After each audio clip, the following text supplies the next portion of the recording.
loob po yan, so tignan nyo kung magkano yan ha. Hindi po. Yan sa loob po yan. Galing ng Terminal 3.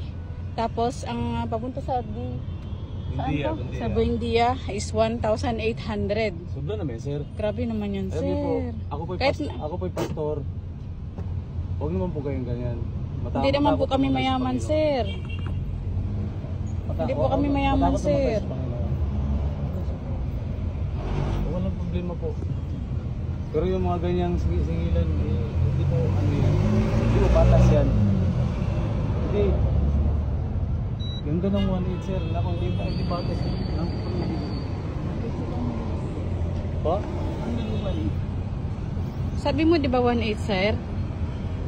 Sir, malapit lang naman po yun, sir. At saka, sir, hindi po kami mayaman, sir, para sa ganung silingilan. Wala naman po akong sinasabi sa inyo na mayaman po kayo. Bakit naman po nyo kami singilin ang galing lang doon, tapos punta sa Terminal 3, tapos sa ano? Maawa naman kayo, sir. Hindi naman po kami, lang po kayo? ano. Huwag yung patas lang po, sir. Huwag ano. Hindi naman po kami... Okay po.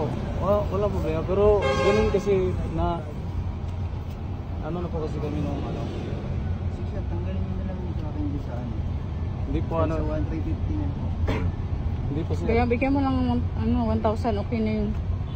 Sir, Hindi po lang, wala pa problema. grabe, sobra na yun, sir. Nakailang biyahe na ako papunta, ano, sir. Hindi ganun, 300 lang ang singil.